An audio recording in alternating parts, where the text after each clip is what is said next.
ओम नमो भगवते वासुदेवाय। जय श्री कृष्ण। राधे राधे। आप सभी का दिन शुभ और मंगल में रहे और भगवान विष्णु माँ लक्ष्मी का आशीर्वाद सदा आप पर और आपके परिवार पर बना रहे। वैशाख मास में जितना हो सके अन्न दान जल दान अवश्य करें। अपने सामर्थ्य अनुसार अवश्य कुछ ना कुछ दान करते रहें। तो चलिए माघ मास महात्म्य कथा के 9वें अध्याय का मीठा रसपान करें। अंत तक अवश्य सुनिए। तदंतर मैथिल ने कहा, हे ब्राह्मण, जल दान न करने से इक्ष्वाकु वंशधर राजा का 3 जन्म चातक होना। तो मेरे घर में गृह गोदी बनना ठीक ही हुआ, क्योंकि साधु महात्माओं की सेवा ना करने से गिद्ध की योनि पाई। परंतु आपने जो ये कहा कि उसे 7 जन्म तक कुत्ते की योनि मिली, ये बात मुझे बहुत अनुचित प्रतीत होती है कि उसे बिना कारण ही कुत्ते की कुयोनि क्यों मिली। हे विप्रवर, मैं आपका प्यारा शिष्य हूं, आप मेरे इस संशय को अवश्य दूर कीजिए। राजा के प्रश्नों को सुन महायशस्वी श्रुतदेव धन्य धन्य कहकर कहने लगे, हे राजन, हे पाप रहित, जो तुमने पूछा है मैं उसका समाधान कहता हूं। यही बात कैलाश के शिखर पर शिवजी ने पार्वती जी से कही थी। सब लोकों की रचना कर उनकी आमुष्मिक और ऐहिक 2 प्रकार की स्थिति बताई, जल सेवा, अन्न सेवा, औषधि सेवा। हे महाभागे, ये तीनों इस लोक की स्थिति के हेतु हैं। साधु सेवा, विष्णु सेवा और धर्म सेवा, ये तीनों परलोक की स्थिति के हेतु हैं।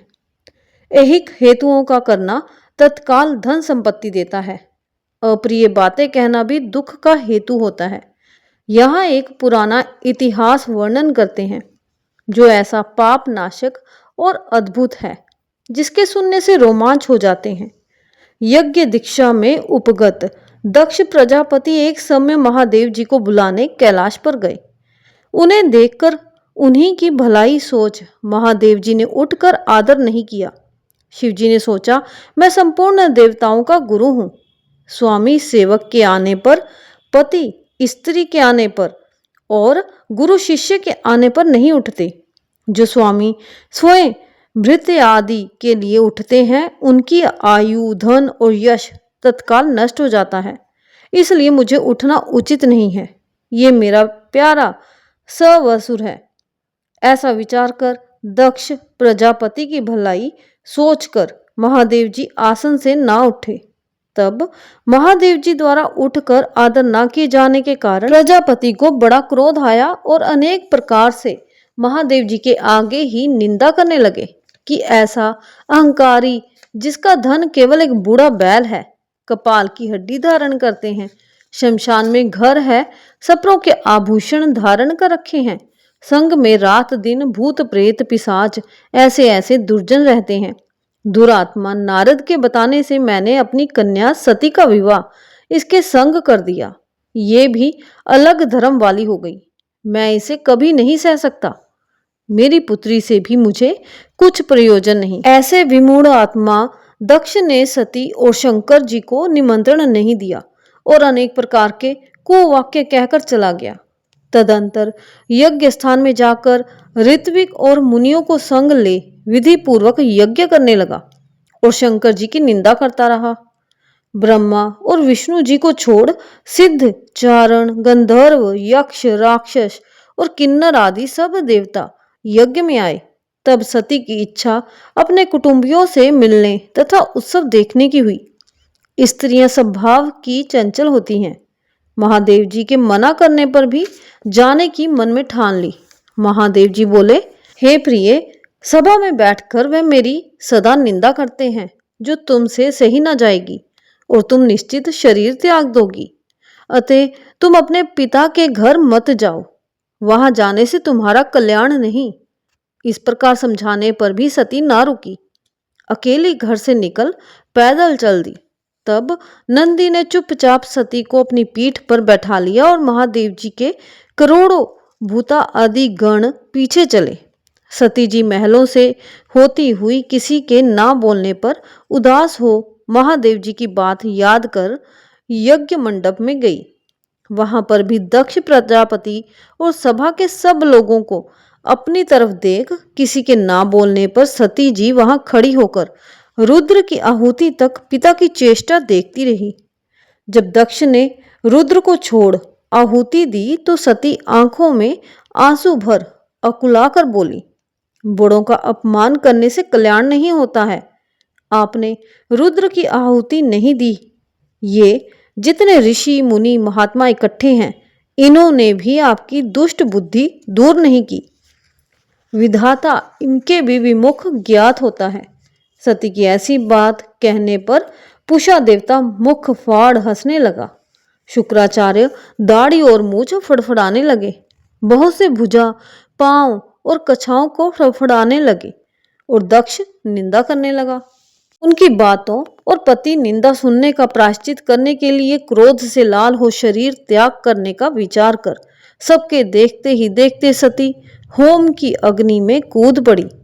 सती के कूदते ही बड़ा हाहाकार मच गया। महादेव जी के गण भागकर शिव जी के पास पहुंचे और सब कथा कह सुनाई। शिव जी ने यह सुनते ही उठकर कालांतक के समान क्रोध से एक जटा उखाड़ पृथ्वी पर दे मारी, जिससे बड़ा बलवान महाकाय वीरभद्र उत्पन्न हुआ। उसके सहस्त्र भुजा थी और रूप यमराज के समान था। वह महादेव जी के सम्मुख हाथ जोड़ कहने लगा कि क्या आज्ञा है। ये सुन रुद्र भगवान क्रोध करके अपने सम्मुख खड़े हुए वीरभद्र से बोले कि तुम बड़े बड़े बलवान भूत गणों को अपने साथ ले जाकर मेरे निंदक दक्ष का नाश कर दो, जिसके कारण मेरी प्रिया सती को शरीर त्यागना पड़ा। महादेव जी की आज्ञा पाकर वे सभी यक्षशाला में पहुंचे और देवता, असुर, मनुष्य आदि सब सुभटों को मार गिराया। पूषा के दांत उखाड़ डाले तथा दुरात्मा भृगु की दाढ़ी मूछ उखाड़ डाली। जिस जिसने जो जो अंग फड़काया था उसका वही अंग वीरभद्र ने उखाड़ फेंका और दक्ष के सिर की रक्षा भृगु के मंत्र बल से करने के कारण बड़े उद्योग करने पर भी सिर ना कटा। तब रुद्र ने स्वयं आकर उस दुरात्मा का सिर काटकर अलग कर दिया और यज्ञ में जो आए थे उनका संहार कर गणों सहित कैलाश को चले गए। मरने से जो बचे थे वे ब्रह्मा जी की शरण में गए। उनको संग ले ब्रह्मा जी कैलाश पर पहुंचे। महादेव जी का क्रोध शांत कर समझा बुझाकर उन्हें यज्ञशाला में ले गए और जो यज्ञ में मारे गए थे उन सबको जीवन दान कराया। सदाशिव ने दक्ष के धड़ पर बकरे का सिर रख दिया। उसी से उसकी प्रसन्नता के लिए बक बक बक किया जाता है। बकरे की दाढ़ी भृगु जी के मुख पर लगा दी। पूषा के जहां तहां अंग लगाकर सबके सिर जोड़ और सबका कल्याण कर दिया। दक्ष का यज्ञ पूरा कराकर देवता अपने अपने स्थानों को गए। वैशाख मास महात्म्य कथा अध्याय 9वां संपूर्णम। भगवान विष्णु मां लक्ष्मी की कृपा सदा आप सब पर बनी रहे। वीडियो को लाइक और शेयर करना ना भूलें। कमेंट करें। जय श्री राधे, जय श्री राधे, जय श्री राधे।